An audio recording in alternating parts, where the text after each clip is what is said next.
عسلامة البنات، شنو أحوالكم؟ إن شاء الله تكونوا بخير. اليوم باش نعملوا وصفتين، وصفة بشكوتو الفطور الصباح، بشكوتو العيد كيما نعملوا في العيد بالضبط، وباش نعمل فطور صحي 100% صحي. اليوم حبيت نبدل هكا. ما تنسيوش باش تعملوا لي اشتراك في القناة وتفعلوا الجرس باش يجيكم كل جديد إن شاء الله. توا اول حاجه باش نبداو بالريسيت نتاع البشكوتو. اول حاجه باش نعمل هوني حليب نسلي. مستغني عليه معناتها ما عادش ناخذه من برا، نستعملوا هكا كيما تراو فيه. خذيت زوز كيسين سكر عليهم كيس حليب، نفس الكيس ديما نقيسو زوز كيسين سكر وكيس حليب، ونحطوهم يخلطوهم بالكدا، ونحطوهم يغليو على الغاز مدة ربع ساعة درجين، ربع ساعة هكاكا.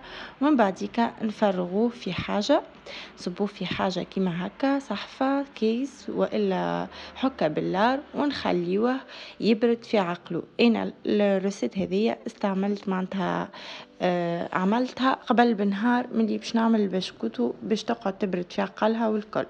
ان بلوس معناتها باش ما تخلينيش هكا مربوطة بالوقت. توا من غدوة باش نعمل البشكوتو. أول حاجة استحقيت كيلو فرينة، 5 كعبات عظم، 330 غرام زيت، الحليب نسلي هذاك اللي استعملته، وزوز سكر فاني، وواحدة ونص ساشي ونص خميرة جاتو، ومغرفة سكر وزيت دو سيترون. أول حاجة باش نحط هوني 5 كعبات عظم وزوز سكر فاني، زوز دو ساشي سكر فاني.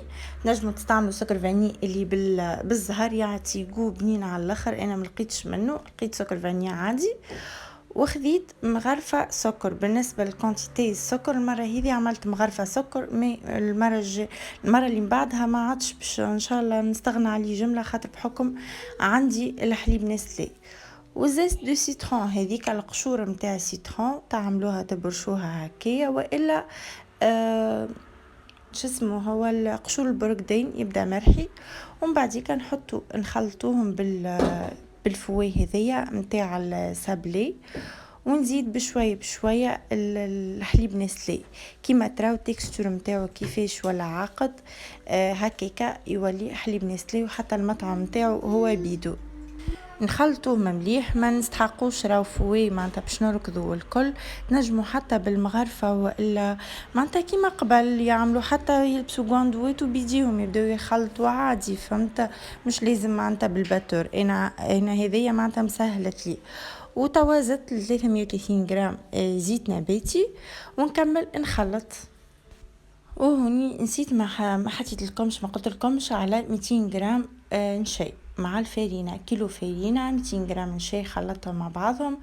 وانا زدتوني غلط زوز باكويت خميره اللي هي باكو نص كهو، باش نكتب لكم باكو نص باش ما تغلطوش غلطي، على خاطر جاني ياسر هكا حسيته منفوخ شويه وهو يجي هكا باهي معناتها مستحب وكل. هذه غلطه خاطر ولدي يبكي والكل حطيت هكاكا معناتها. ومن بعديك باش نخلطهم مع بعضهم بالكدا، ونزيدهم للخليط اللي سبق وحضرناه، ونكمل نعجن اللي نتحصلوا على عجينة متماسكة، ما هيش طرية برشا وما هيش كيسحة حكاية تبدا يابسة، معناتها تبدا ما تتلصقش، وما هيش كيسحة برشا باش توانا في الخدمة. انا هوني ما عنديش ماكينة، حسيلو باش نستعمل من الاول بوش ادوي هذيك اللي نعملوا به البيتي فور ولا حاجة. مشيتش معايا، حسيتها كيسحة عليها. عندي قماع متاع الماكينة ما عنديش، اما عندي القماع. المهم باش نعمل بالقماع جوست نعمل شوية زيت هكايا، وباش نحط معناتها العجينة ونعمل بيدي معناتها عادي كونتيتي صغيرة تتسمى معناتها كيلو فرينة باش يعمل لي كونتيتي حكاية كيلو 800 غرام بشكوت وزوز كيلو هكاكا، ما يقلقش معناتها مش شكل يتعب في ساعة ديجا في ساعة تنجم الكونتيتي اللي عملتها انا تعملوا اشترى متاعها. هذا هو القماع اللي عندي هذا، وعندي واحد اخر هكا اصغر شويه ما استعملت هذا. كما تراو نفس الطريقه هذه نستعملوها. سينو عندكم احسن حاجه معناتها الماكينه متاع البشكوتو اللي باليدين والا بالكورون، زوز باهي. خديت شوية عجينة ودهنتها بشوية زيت هكا باش تسهل لي معناتها الطريقة، باش يعني تزرب لي في الطريقة، باش ما نقعدش متعطلة. ديجا خليتها العجينة معناتها خليتها مدة ورجعت لها حسيتها هكايا كلي خمرت شوية. وكما تراو معناتها نفس الطريقة هكاكا نعمل بالكعبة اللي نكملت الطبق الكل.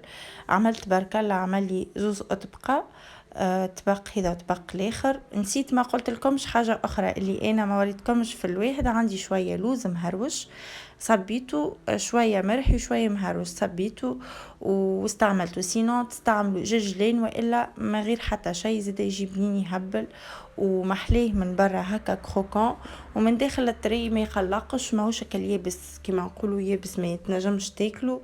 بنين على الاخر مع قهوة في الصباح والا في القهوة متاع العشية. توا باش نتعداو للريسيت الثانية اللي هو للفطور. باش نعمل فطور نص نهار. خديت شوية تن كبير مقصوص دي ترانش هكاكا كيما تراو فيه، غسلته كل شيء. ومن بعد حضرت اللفاح، حضرت حطيت شوية ملح، تبلو كروية، فلفل زينة، كركم، ملح، فلفل أكحل وشوية كمون، وحطيت عليه شوية زيت وخلطته بالطريقة هذه اللي تفوح لي بالكدا وخليته يرتاح. ومن بعديك نطيبه في قلاية من غير زيت، معناتها بشيت شوية على الغاز، جوست معناتها نخليه يطيب بالكدا. وباش نحضر شوية بطاطا باش نسمطها في الماء والملح وشوية كركم، بعديك نحمرها. قصيت معها شوية قرع أخضر، وقصيت سلطة خضراء. حاسيلو فطور متكامل بنين على الاخر، وكيما نقولوا صحي 100%. ما عندناش حاجه مقلي، ما عندنا حتى شيء. هذه فكره من افكار العباد اللي تحب مثلا حاجه فطور صحي وفي ساعه ما يحضر والكل. صدقني من با نص ساعه كان حاضر الفطور. حاجه بنينه ورسيت سهله على الاخر، وكيما نقولوا حاجه صحيه، واحد ينقص شوية من العجين. ان شاء الله تكون عجبتكم لي روسيت الزوز وتجربوهم تقولوا لي شنو رايكم، وان شاء الله نتقابلوا في روسيت جديدة وبنة جديدة. توا نقولكم باي باي بسلامة.